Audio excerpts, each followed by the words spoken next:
WXCO 98.9, Wausau's real news and great conversation. Here's your Daily News Roundup.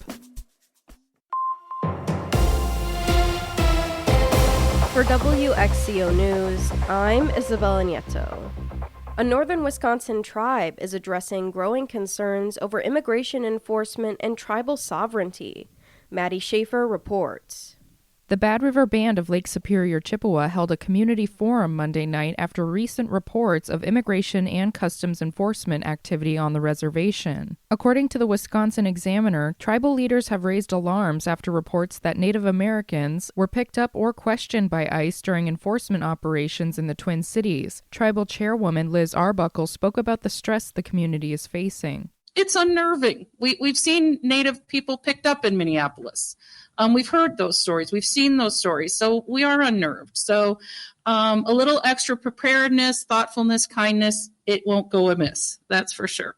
Leaders urged members to carry tribal enrollment ID along with a photo ID. Arbuckle says that tribal IDs are free for enrolled Bad River members and can be updated if needed. Other tribes may also offer similar services. They also highlighted statewide resources such as the Native American Rights Fund, the ACLU of Wisconsin, and Legal Action Wisconsin, which can help tribal members understand their rights and create personal safety plans. State Representative Angela Stroud of the 73rd Assembly District spoke about ICE activity across the region. It's targeting urban areas, but it's not limited to urban areas. Rural areas are also being affected. And so it's not that we know they're going to come, but we need to be prepared because it's happening throughout our region, even if it's focused on Minnesota right now. Several tribes, including Bad River, Lakota, Oneida, and Ho-Chunk, are notifying members that agents cannot enter a home without a judicially signed warrant. Wisconsin tribes are issuing guidance on documenting encounters, accessing legal help, and creating personal safety plans.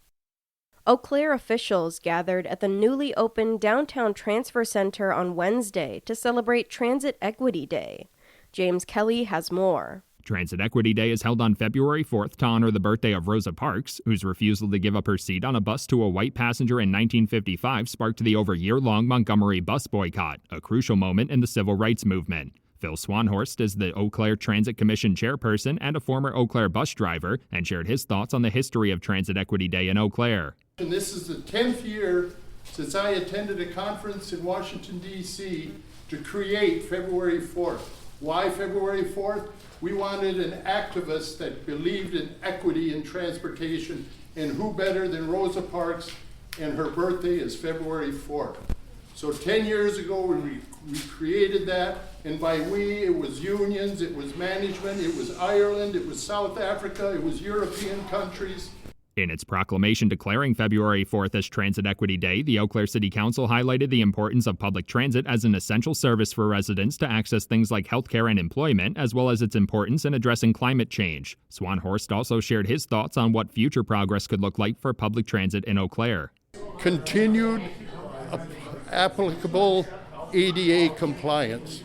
Believe it or not, we build our buses, our transfer center, our accommodations are very ADA compliant. When we drop off at some schools, some healthcare facilities, some older churches, they are not ADA compatible. So the future would be to have our community be ADA. To honor Transit Equity Day, a local nonprofit, Jonah, covered all bus fares on Wednesday so residents could ride for free. Each bus also had a rose in the front seat to honor Rosa Parks. Wisconsin Governor Tony Evers visited Altoona on Tuesday morning to meet with local officials and community leaders on affordability issues in the region. James Kelly takes us there. The roundtable at the Altoona City Hall covered a wide range of topics, most notably the state of affordable housing and the increased costs for health care and child care. Following the discussion, Governor Evers said he'd like to use part of the state's budget surplus to increase funding for local governments and schools to prevent even more property tax increases. Can the state play a role? Absolutely. We've got a bit of a surplus, and we're hoping to be able to increase funding for our municipalities and our counties and our schools so that property taxes can go down instead of up, or at least stay the same, and I think people would be in a much better place. Eau Claire City Council President Emily Berge attended the roundtable, reiterating an increasingly common call for more shared revenue from the state. Berge says increasing property taxes is one of the few remaining tools municipalities have to address the needs of their community, like school funding or repairing potholes. Governor Evers again highlighted the state's budget surplus as a way to provide a bit more support for local governments. It could happen tomorrow if the legislature passed it. We have $16 billion. We don't want to put that out in and have us go broke. But the fact of the matter is, we can afford looking at $1 or $2 billion worth of shared revenue, school district revenue, things like that. Like many communities struggling to address funding needs with limited revenue sources, Chippewa Valley residents have seen massive property tax increases over recent years. Much of that increase is the result of school referendum proposals, forcing residents to choose between the property tax hike or potential layoffs and program cancellations by school districts. I'm Isabella Nieto for WXCO News. With Civic Media News, I'm Stace Keene. 3 more Wisconsin Republicans are headed for the exit, including Kevin Peterson, Devin LeMahieu, and Rick Gundrum.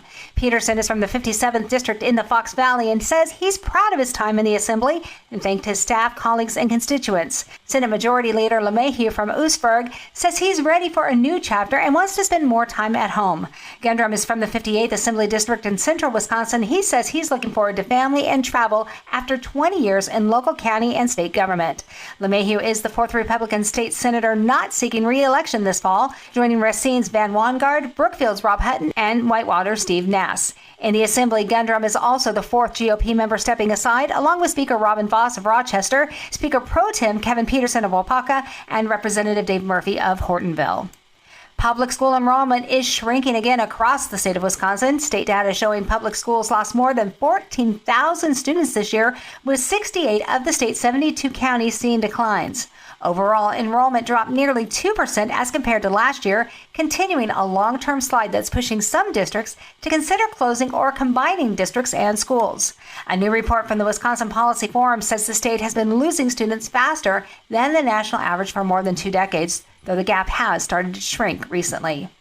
And Bayfield County is standing apart from its up north neighbors over the Line 5 pipeline project. The county board there voted 10-2 last month to reject an agreement with Enbridge that would have reimbursed the county for emergency and law enforcement calls at the construction site. The district attorney in Bayfield County said taking that money could make it look like law enforcement is working for the company, not the public. Some supervisors have argued that Enbridge should still help to pay for the extra costs. Iron and Ashland counties have already said yes to that same deal. More news is available at civicmedia.us.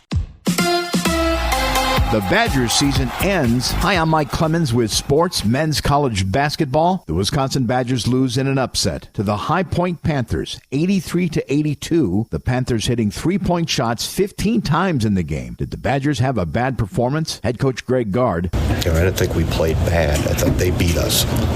They beat us. They were banging in that many threes. That was their chance to do that. And credit to them. Tip your cap to them. That they were able to make shots and take more and make more than they have in a long time. The Badgers' Nick Boyd after the loss. Disappointing. It's the name of the game, man. You win, you lose. You got to keep your head up, get yourself back up, and, keep fighting. I mean, I ain't disappointed about nothing. It is what it is.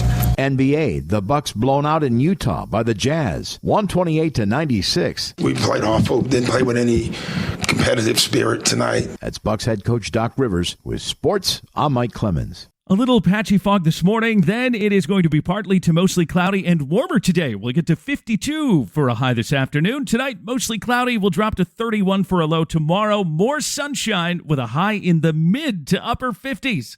I'm meteorologist Sean Cable. That's your Wausau News Roundup from WXCO. Find more news anytime at WXCO.FM. Subscribe to this podcast on Spotify, Apple, or wherever you find your podcasts.